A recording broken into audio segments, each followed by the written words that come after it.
your two hosts, Carlos and Dylan. I appreciate it, Dylan. Good morning. Sorry to catch you so quickly on this, but hey, I'm excited to be we're here. live on YouTube. How's it going? I'm doing good. When you going to the game? I'll go in a couple hours. Probably get over there with Cam. I'm excited. Let's get a win today.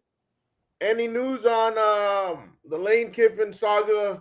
There's a report that LSU has offered him $90 million for 6 to 7 years, with $25 million for recruiting and more for his staff. Any more news than what Cam was able to pop off yesterday?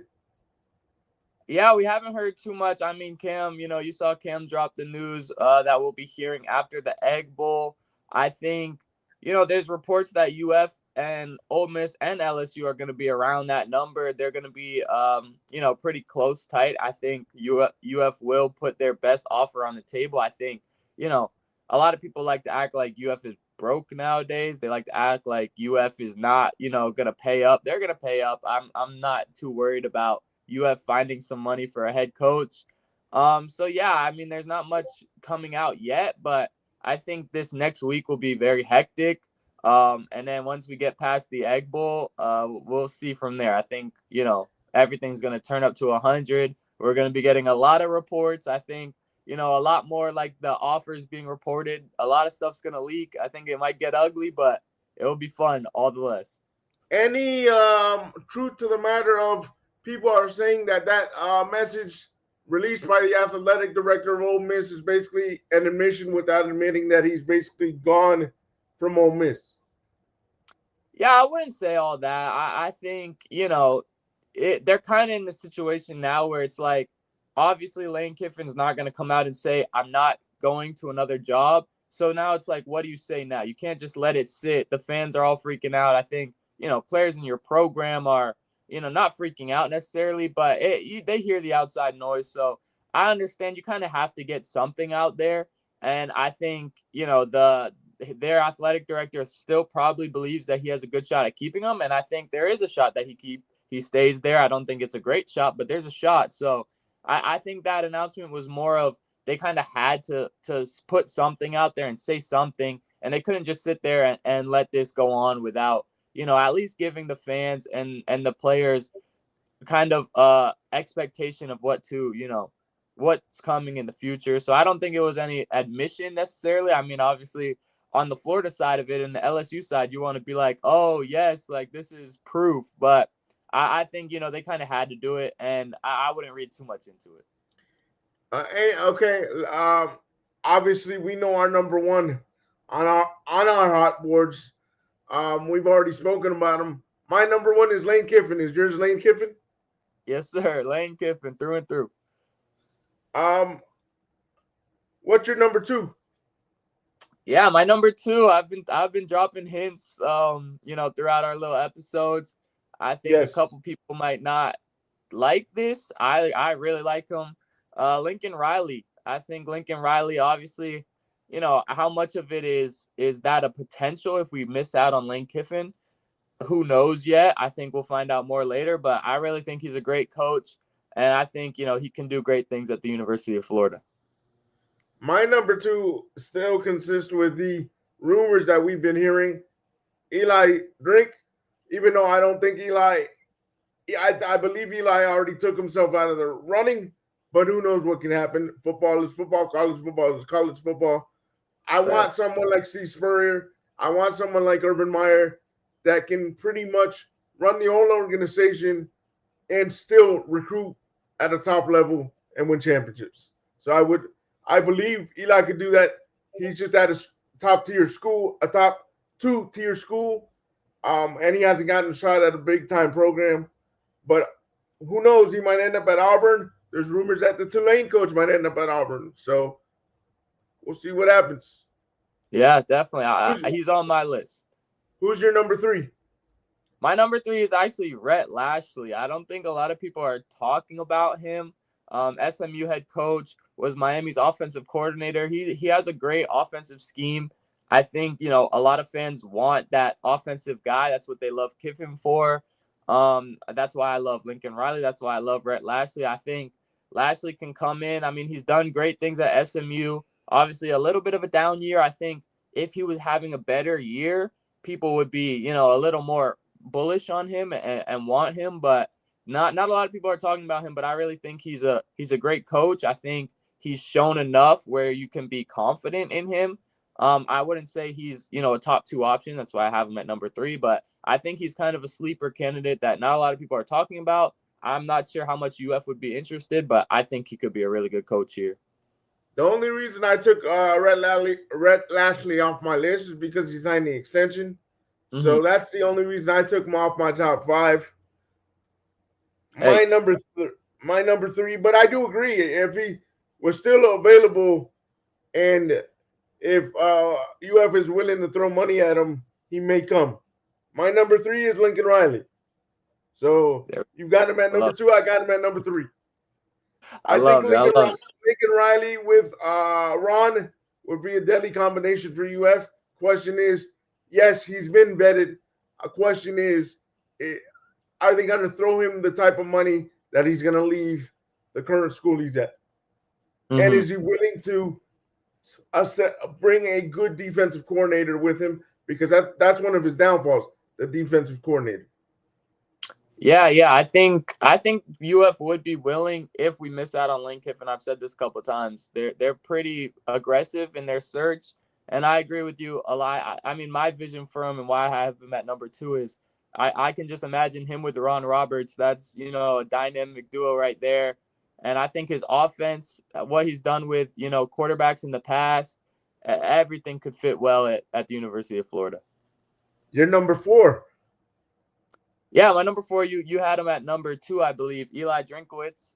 Yes. Like you said, I think he's not as much in the running as of now, but anything can change. And at the same time, I really do believe that he wants, he thinks his time there is done. He wants to get out of Missouri, and I think he wants to come here more than UF really wants him. I think the fan outrage was a little too much. I think, listen, I get it. We want, Lane Kiffin, and we look at, Drinkowitz in the SEC kind of struggling, I guess you could say. But you got to remember, he's at Missouri. They were nothing before him. I mean, like, we used to laugh at Missouri the same way we laughed at Vanderbilt. And not respect to Vanderbilt because they've turned it around too. But, I think he's done a great job at, a lower level SEC school. I know the ranked opponent thing is a little worrying, but at the same time, you got to remember this guy was doing it at Missouri. At Florida, he's going to have, a greater pool of talent. He's going to have the Florida recruits. He's going to have a lot more, to work with. So I like him a lot. I didn't put him higher up on my list just because the things I mentioned before, the record against ranked opponents. He's not the most, accomplished candidate, but, not a lot of candidates are, to be honest. So I like him a lot. I wouldn't say he's my top 3, but he's definitely pushing for top 4. My number 4 is Jeff Brom, coach of Louisville. Mm-hmm. I know a lot of the fan base would be like, he's not your funding gun type of coach. The question is, can he transfer from being an ACC coach to being an SEC coach where there's scoring and defense and not just your 1 or 2 upsets a year? And can he be electric and bring in an offensive coordinator that can bring the funding gun back to Gainesville, bring 50-score games when you have to put 50 score, and keep the pedal to the metal when you have to beat up a team like, let's say, USF, which we should have beaten this year, and it shouldn't have been a close game, in my opinion. Would you put him in your top 10? Yeah, he's actually number 5 for me. Not to give anything away, but he's number 5 for me. Okay. Tell me your thoughts on Jeff Brom. Yeah, so I have him number 5. I think, he's a good coach. When you look back at his history, it's not the most flashy. It's not the most dominant. It's not like, wow, this guy goes everywhere and he's competing for a national championship, but he's turned around programs that, have never been turned around before. I mean, he had Purdue looking really good. Louisville's the best they've been in a while. He's just, I think for what UF is looking for right now, I don't think he's necessarily the perfect option. I think, when they hired Billy Napier, it was kind of more like, oh, let's hire a guy to rebuild in a way. Now they're looking for a guy that can just come in here and flat out win. So I don't know, that's why he's my 5 and he's not higher up. I think he's more of a rebuilding type of guy. I think he can turn around a program, and he's shown that before. But, I still think he's a good option. I think, if Florida does turn to him, I'm not gonna say, oh man, like we're in the mud. I would be excited about it. I put him at 5. There's a couple honorable mentions that I put that I think could compete with him, but I think that at the end of the day, he's a winning coach.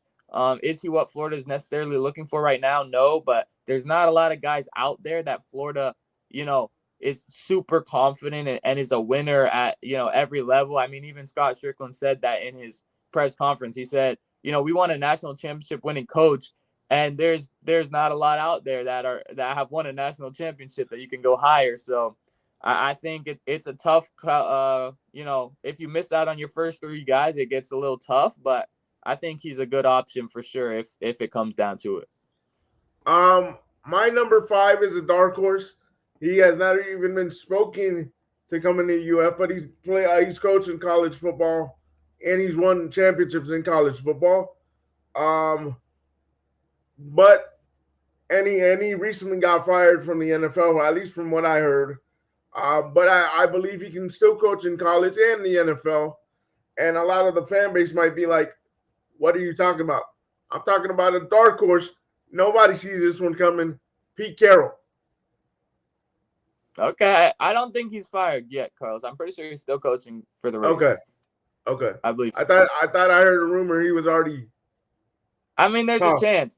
Their season has not gone too well, but I think he's good for now, is what I'm pretty sure, unless I missed something. Yeah. Who's your honorable mentions, and why do you have them on as honorable mentions? Would the UF fan base love the honorable mentions? Yeah, so I got 3 honorable mentions, and these guys are guys I personally think are going to be great hires in the future. One of them's kind of a wild card like you have, but the first 2 are guys I think would be great hires in the future. They just haven't proven enough yet. And with how Florida is in this circumstance where they need a proven guy, they need the splash hire. I don't think these guys are good hires for this cycle, but I think a team, maybe if we were back in the last hiring cycle where, we hired Billy Napier, these would be guys I would have been happy with. I think, Florida's in a different spot right now, so these guys are not really in consideration. But number 1, I got Eric Morris, North Texas. I know you talked about him a little, and you said stay at North Texas. I mean, looking back at his resume, he's done some special things. Washington State, he coached there when they had Cam Ward. They had who was the other guy? Oh, John Mateer. He was coaching there. He had a couple other stops where he's kind of been like, a great quarterbacks coach, a great offensive mind. Now he's coaching at North Texas, and they're really good. I mean, obviously lost to USF, which was a tough one, but North Texas is a great football team. He's turning it around there. The reason I put him as the honorable mention is he hasn't done it enough, and he hasn't proven himself. This is more of kind of like a potential hire, the young up and coming guy that you can be really excited about. And I think in the future, maybe 5-10 years down the road, we're looking at Eric Morris as one of the top coaches in the country if everything goes right. So I really like, his potential. I didn't put him in my list because, like I said, Florida needs a splash hire, and he's not that. He's more of the, the type of guy that you bring in hoping that he can become a great coach and you get in early. I don't think Florida is in that territory. So he's number 1 on my honorable mentions. Number 2, we just talked about it, USF, Alex Golesh. I think Alex Golesh, I always struggle with his name, but I think he's I know what you're talking about. Potato. It's tough, but I think he's a great coach. I mean, we saw, in Gainesville, they shouldn't have even been in that game. And as much as I think Florida gave them that game, you got to give them credit for winning on the road, doing something that USF has never done. I mean, that was, as a coach, that's an awesome moment. I think he's a really good coach. I think we see his offense is really explosive, really hard to stop. It's got some Tennessee factors in it. And, we talked about Tennessee's coach, and we both agreed that, hey, like if Josh Heupel would want to come here, like we'd take him with open arms. I think Galesh is he's got that, to him. He's got a little bit of, remembrance from that scheme. So I like him a lot. Reason he's in my honorable mentions is, again, we want a splash hire. We don't want the up-and-coming guy. I think he's an up-and-coming guy. I think he'd be a great hire at a different program. I think, as much as I hate FSU, I don't want to see them succeed. I think he'd be a good hire at FSU. I think FSU needs to kind of, rebuild in a way, and I think Galash can do that for them. I don't think they're the most, win now job that you can get. So I think he'd be perfect there. I think he'd be in a different world. He'd be a great candidate for the University of Florida. But right now, we're not looking for, that rebuilder. We're not looking for that up and coming guy. So those are my two honorable mentions. And then my kind of dark horse, no one's talking about him. And this is a little biased. And I also will say there's been no smoke about this. Don't think that this is me like behind the scenes, someone texting me. It's a wish list, guys. It's a wish list at the end. There's no smoke about this, but it's Brian Dable. You guys know I'm a Giants fan. I watched him in the NFL. He's had some experience in college. He hasn't been a head coach. Well, he's been a head coach, but not at a big-time program. He was an OC at Alabama recently. I think he's a great coach still. It obviously didn't work out in the New York Giants organization, but I really think his offense is incredible, especially at the college level. I think it would be dominant. I think he's got a good character. I think he could recruit well, low key. Like, I know we haven't seen it too much.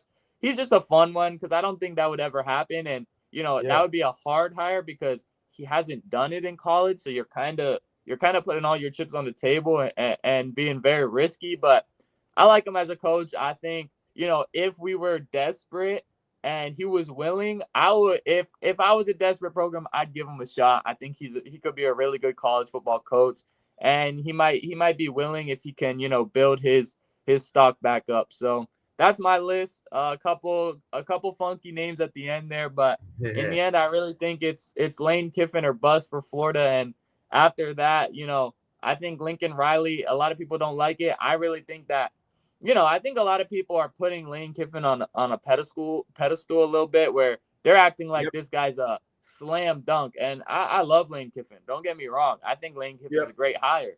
But we got to, slow our roll a little bit. It's not like this guy has won 6 natties. It's not like this guy is Urban Meyer or Steve Spurrier, right? He's got potential, but we got to slow our roll. I think, if we do end up missing on him, there's still a couple names out there. I really think that Lincoln Riley is a great name and should be, more wanted in this fan base. A lot of people don't like him. I think he's pretty solid. So that's my list. I'm excited to see what happens in these next coming weeks.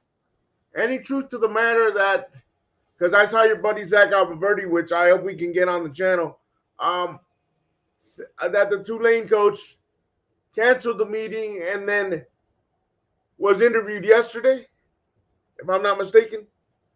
Yeah. I didn't hear anything about him being interviewed yesterday. That could have happened. I was pretty busy yesterday, so I wasn't, talking to too many people and hearing too many things. But I think there was some truth. There was definitely some truth. I know it was a little bit of a weird situation, and I really do believe it was less of, kind of ugly than people want you to believe. I think it was more of Florida wanted to leak that so that, other things could happen. Other coaches could understand, hey, listen, we're going after, a different guy too. And maybe other agents could understand you don't have all the power here. So I think there was definitely a couple of things that played with that John Summerall report and that visit. I think, he still might get an interview. He still might get vetted. Or, I'm sure he's been vetted, but he still might get, talked to. And I think that's just Florida doing its due diligence. You notice that he wasn't on either of our lists. I think he's a good coach. I'm just not, like I said, with my honorable mentions, I'm not really buzzing to hire the up and coming guy. No, I'm not either. I just asked it for the fans because I saw that Alberti put a post yesterday. Yeah. So I think there was definitely some truth to that report. I think He's obviously Florida's going to, use every link of power they can. I mean, when you're in a bidding war and it's pretty obvious that you're pretty in on this one candidate, it's kind of tough to have any, room to stand on. It's kind of tough to not have them just say, all right, you want him so bad, like you got to pay us, like you got to give us a blank check. You know what I mean? So I think it Yes. was a little bit of gamesmanship going on there, but there's definitely some truth to, interest. I wouldn't say they're interested in hiring him, but they're definitely checking him out. If you were a betting man, I know we don't bet, but if you were a betting man, what are the odds? Is LSU making too much noise and is Florida being too quiet? What are the odds Lane Kiffin ends up at LSU, and what are the odds Lane Kiffin ends up at Florida, and what are the odds Lane Kiffin stays at Ole Miss? Yeah, that's a tough one because it's hard to read nowadays. I think we were very confident. I mean, I was hearing great things about Lane Kiffin to Florida for a while, and then you get this LSU smoke out of nowhere. And not out of nowhere. We kind of always knew that LSU was going to be competing for a coach, but I think they've been really loud about it, and I don't know how much that is actually a thing or how much of it is fan driven, how much of it is narrative driven, how much of it is, the agent driven in a way. So I'm not buying too much LSU. You see a tweet about LSU, oh, the deal is done, Lane Kiffin's here. Like we saw that 3 days in a row now where Yeah. they're trying to pump it up. I think it's a little more driven by conspiracy than it is by truth. I think LSU definitely has a chance. I think Florida has a chance, and I think Ole Miss has a chance. My betting odds would probably be Florida plus 100, Okay. LSU plus 300, and Ole Miss plus 500. And those aren't great. I'm not an odds maker, guys. So those are Yes. I just feel like Florida's in the lead right now from everything I've heard and from how it's felt for a while. I think LSU has closed the distance. I mean, by tomorrow, it could be LSU minus 100. It could be LSU minus 300. It could be Florida minus 100. These Yes. things change so quickly, but I think the talk around Twitter and all the media is, oh, LSU is now in the lead and LSU is dominating, and I really think that's just momentum based. I think LSU caught up some ground there, and LSU has been making a move for him, and now since LSU is making that move, everyone is quick to say, oh, LSU's in the lead now. But Florida's been working on this for a while. I think there's been mutual interest there. And we all know that Ole Miss has been fighting their tail off to keep them. So I think it's a 3-man race. I think no one's out of it. No one is, far off in the lead, but I do think that Florida's in a good spot. Do you think his love for the ball coach can make him decide, I'm coming to UF, no matter how much the money it is? Sorry, you cut out. I'm sorry. I didn't hear you. I said, do you think his love for the ball coach, the head ball coach, can make a difference? And no matter how much money he's thrown at, he's coming to UF either way? Yeah, I think, we talked about this a little before the show. I really do think that the money will be pretty equal amongst all three. It kind of feels like I'm talking about, I'm a Yankees fan. It feels like I'm talking about the Juan Soto saga. Exactly. And, Yeah, exactly. and it's like, it depends on the person. I mean, with Juan Soto, the money was somewhat close, but the Mets paid a little more, and he decided to go to the Mets. I think, I'm a Yankees fan. I'm biased. I think he's realizing he shouldn't have done that, but that's besides the point. I think, the money is going to be almost equal from each side. I do see a world where LSU pays up, but you also got to remember that they're in an ugly battle with Brian Kelly right now for With money. Brian Kelly, I was going to ask you that next. So I think the money will definitely be, somewhat reasonable from every side. And it's really just about where Lane wants to go. And I do think, from everything we've heard, from everything we know about him, I really do think that Gainesville is his preferred option. People love to really say that this town is not nice and this town is gross and blah, blah, blah. but this is a good place to raise your family. I think there's a lot of pluses for Gainesville and Baton Rouge. Listen, I love Louisiana. I've been there a couple of times. It's a nice place. It's not, and don't take this as I'm saying Gainesville is the greatest place on earth, but it's not Gainesville. I think Gainesville is a Yes. better city. I think Lane knows that, and I think Lane has a lot more tied to Gainesville than Baton Rouge. I think, just in his past, obviously his love for Steve Spurrier. There's a couple connections to Florida, so I think that the money will end up being pretty close at the end of the day, unless we see something crazy where one team gets super desperate and just drops the absolute bag. But I don't think that any team would, go too crazy on that. So I think it really comes down to what school does he prefer, what location does he prefer, what location does his family prefer, and that's why I'm still leaning confident that he comes to Gainesville at the end of the day. Do you think the Brian Kelly saga with LSU is affecting their offer, or they're just throwing the kitchen sink at Lane Kiffin to see if he becomes the Tigers head coach? Yeah, I'm conflicted because there's a part of me that, the logical part of me is, okay, they're having these money arguments with Brian Kelly right now. It's an ugly scene. They've had their I forgot who it was. It was either he was some like political guy, or he came out and said something about the money wise they weren't going to do it. I think their AD said something about it too. They've had quotes about money. So the logical side of me is saying, yeah, I think LSU's not going to be pushing that much money. Maybe this report was a little out there. I don't think LSU's going to be throwing it. But at the end of the day, these are college programs that have tons of money. I'm not going to call it unlimited, but they got a lot of money and they can spend if they wanted to.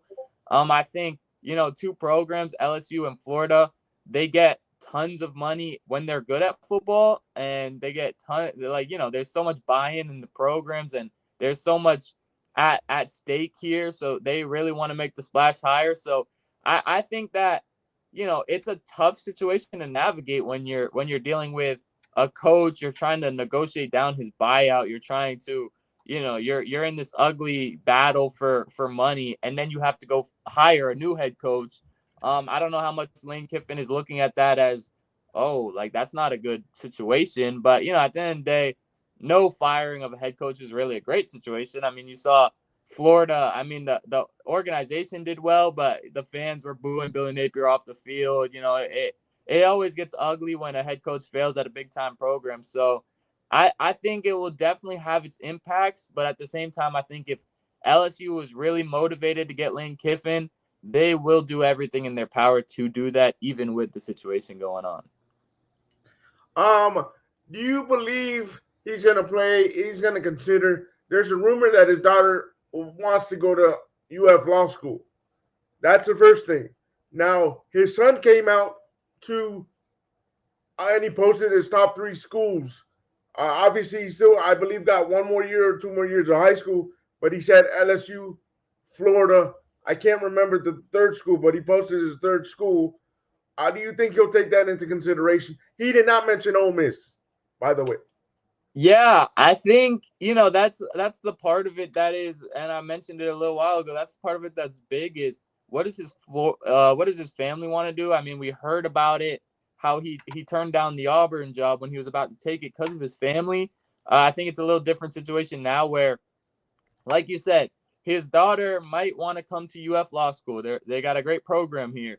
She also might want to go to LSU where her boyfriend is. I know he might not be there for long. He's a great football player and he might be gone soon, but she might want to go there. I mean, there's videos coming out of her at meetings at LSU and everything. So I think we're never going to really know what's going on behind the scenes with that family. I think either school they go to, including Ole Miss, there's a lot of options for them there. I think, Ole Miss, they've built a nice little, love circle there. I think everyone loves them at Ole Miss. I think at LSU, you will have your options, and his son might want to go play football there. And his daughter has a boyfriend there, And then in Gainesville, his son might want to play football there. I know, there's all this talk about him reaching out to kids at Buchholz High School and stuff like that. He wants to go play there. I think it's all just part of the craziness of a college football head coaching search, especially when it's so public, and this one with Lane Kiffin, who's such a big fish. But I think at the end of the day, we're never going to know, but I think a lot of it has to do with what his family, ends up deciding. And I think, Gainesville, that makes me confident in Gainesville. I think there's a lot to love about Gainesville for a family. And I think, his family especially, there's a lot of good opportunities for them. Any truth to the rumors that the family was house hunting in Gainesville and in Baton Rouge?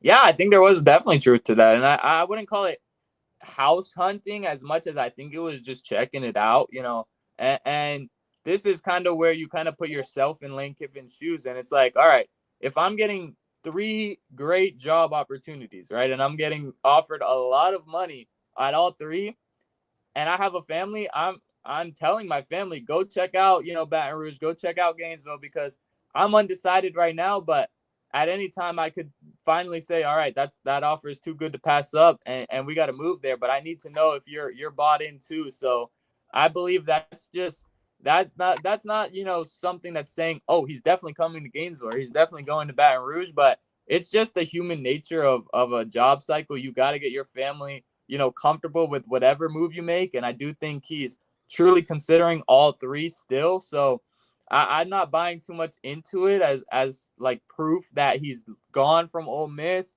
or proof that he's, going to LSU or going to Florida. But I think it's definitely true. And, it's completely understandable in my opinion.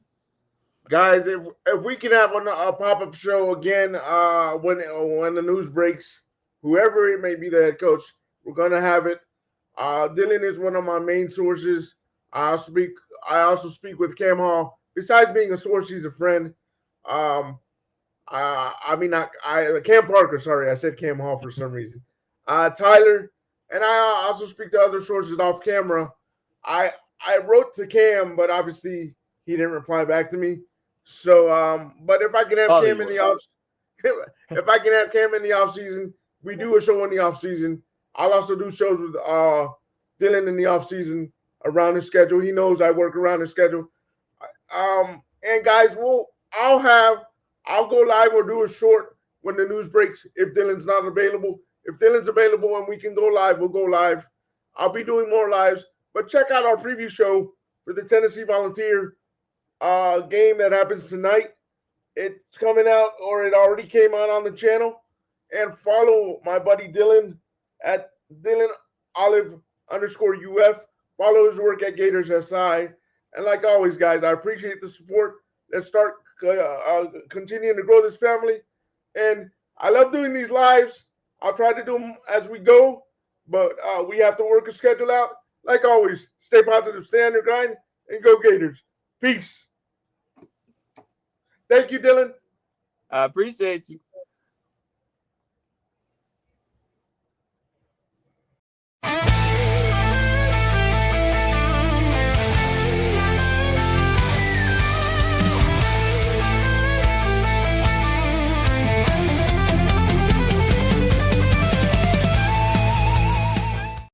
Nice.